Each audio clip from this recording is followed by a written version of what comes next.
La PlayStation 1 tuvo más de 2000 juegos en su catálogo. La mayoría entraban en una caja: plataformas, RPG, acción, deportes, pero algunos no entraban en ninguna.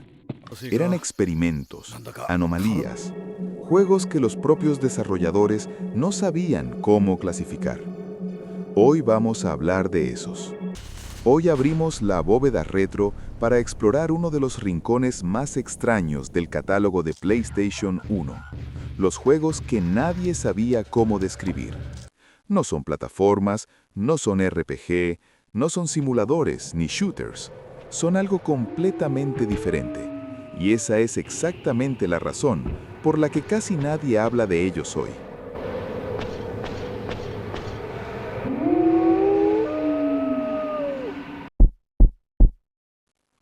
Hay juegos que son difíciles de describir, y luego está LSD, Dream Emulator.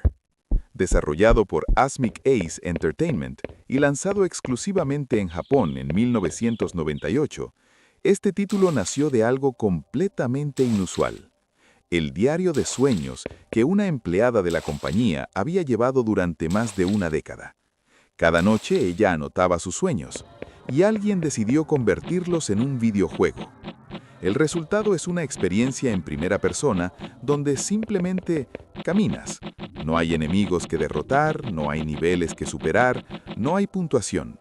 Exploras entornos oníricos que cambian de forma impredecible, paisajes abstractos, arquitecturas imposibles, figuras inquietantes que aparecen y desaparecen. Si tocas algo, te teletransportas a otro lugar completamente distinto. Cada partida dura exactamente un día de sueño, y el juego tiene 365 de ellos. La estética es tosca incluso para los estándares de PS1, pero eso forma parte de su encharme. Se siente como recordar un sueño que ya casi olvidaste. No es un juego, es una experiencia que no tiene equivalente en ninguna otra consola.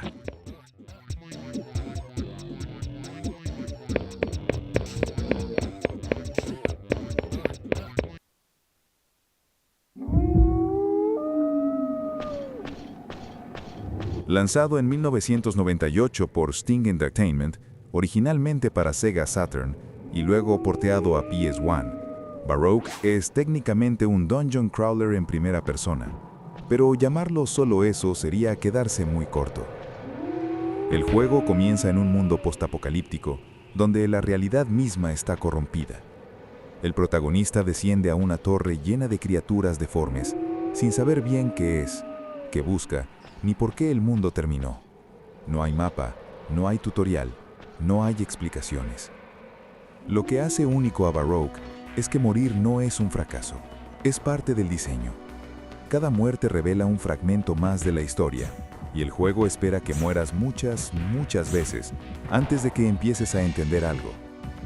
La atmósfera es densa, oscura y genuinamente perturbadora. Los NPC hablan en fragmentos crípticos. El mundo visual mezcla lo orgánico con lo mecánico de una forma que pocas veces se ha visto. No es un RPG normal, no es un survival horror, es algo que no tiene nombre.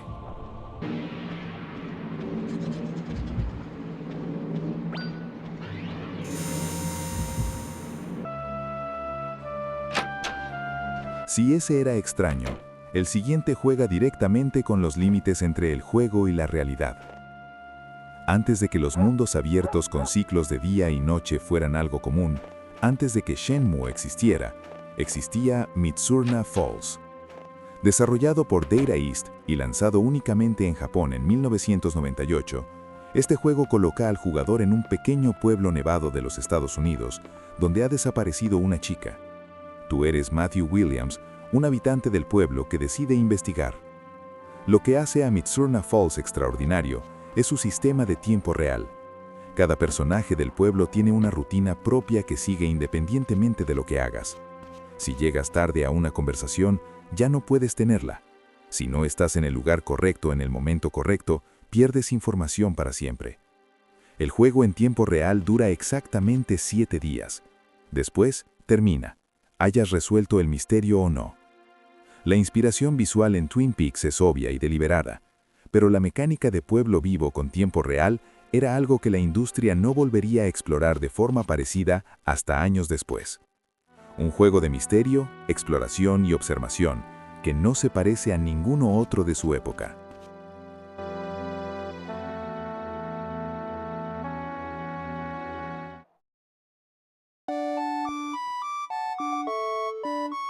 En 1997, un grupo de desarrolladores en Japón decidió hacer algo inusual: crear un juego sobre los juegos de rol, pero sin ser un juego de rol. Moon, Remakes RPG Adventure, desarrollado por Love the Leak, comienza con un niño que está jugando un RPG en su televisor. De repente es absorbido dentro del juego, pero en lugar de convertirse en el héroe, el niño es invisible para todos, y lo que encuentra es el mundo que el héroe del juego está destruyendo. Monstruos que solo querían vivir en paz, aldeanos traumatizados por el paso del Salvador. El gameplay consiste en explorar ese mundo de noche, rescatar las almas de los monstruos que el héroe ha matado durante el día y ganar amor en lugar de puntos de experiencia. No hay niveles en el sentido tradicional.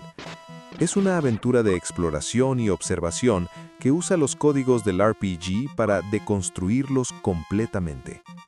Moon no salió de Japón hasta 2020, más de 2 décadas después de su lanzamiento original.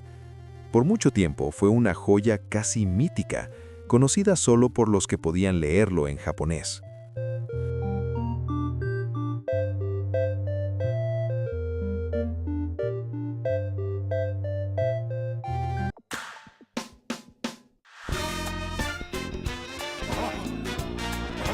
A veces la rareza no viene de la atmósfera ni del concepto.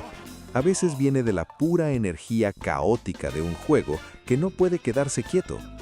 Incredible Crisis, desarrollado por Polygon Magic y lanzado en 1999, es uno de los pocos juegos de esta lista que llegó a Occidente, y aún así pasó completamente desapercibido. El juego sigue a los 4 miembros de una familia japonesa que tienen el peor día de sus vidas, cada uno en un lugar diferente de la ciudad.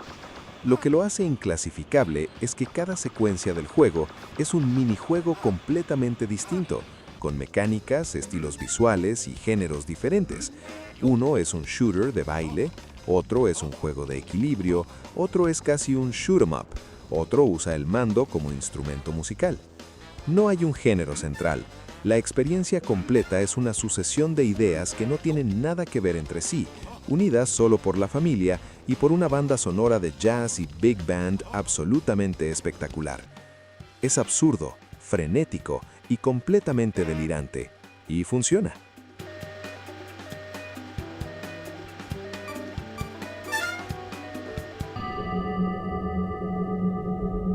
Pero si quieres algo más contemplativo, más silencioso, el siguiente es casi lo opuesto.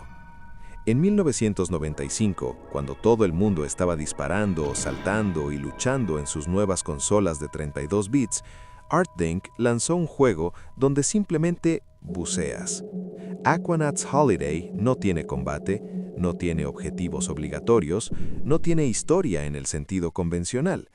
Controlas un pequeño submarino y explora el océano, descubres especies marinas, mapeas el fondo del mar y observas. Eso es todo. La experiencia completa es de una calma casi meditativa. La música es ambiental, los fondos oceánicos son sorprendentemente detallados para la época y el sonido subacuático genera una atmósfera que pocos juegos de PS1 lograron. Existe una versión mucho más elaborada llamada Aquanauts Holiday Hidden Memories para PS3, pero el original de PS1 tiene un minimalismo que lo hace especial por derecho propio.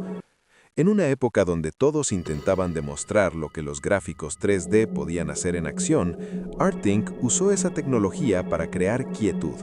Fue y sigue siendo una anomalía bella.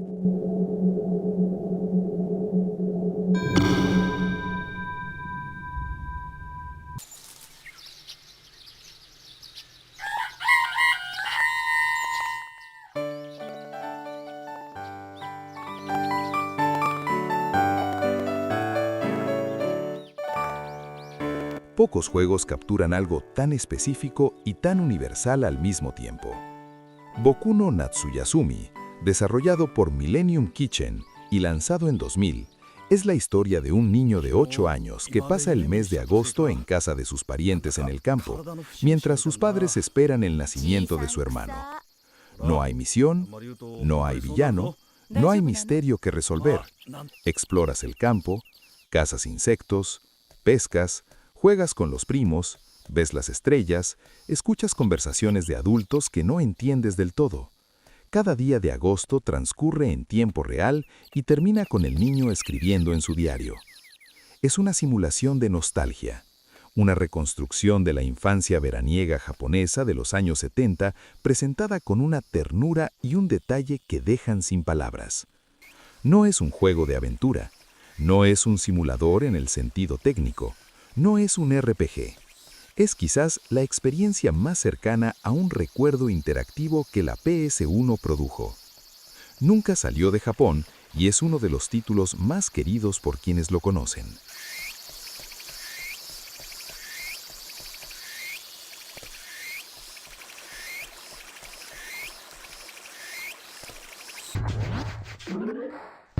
Y para cerrar esta lista, un juego que durante mucho tiempo fue casi un mito.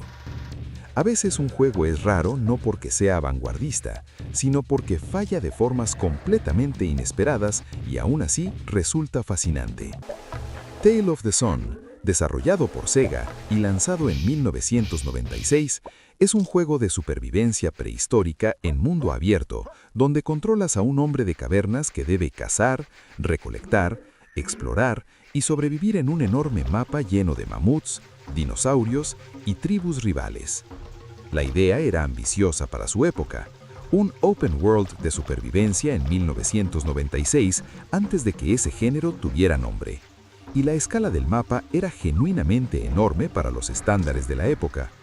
El problema es que la ejecución era caótica, los controles eran torpes, la IA era impredecible de formas que podían ser frustrantes o cómicas dependiendo de tu humor, y el juego ofrecía poca orientación sobre qué hacer.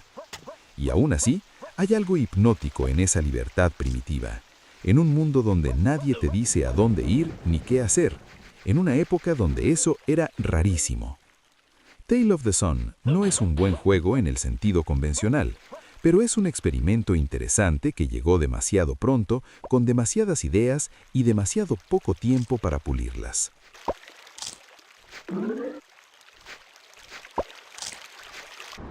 Lo que estos juegos tienen en común no es la calidad ni el éxito comercial, es la ambición de hacer algo que no existía antes.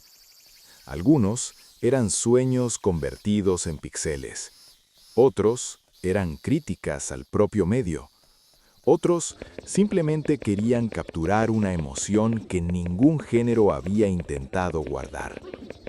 El catálogo de PS1 fue mucho más extraño, más diverso y más experimental de lo que la historia oficial del gaming suele contar.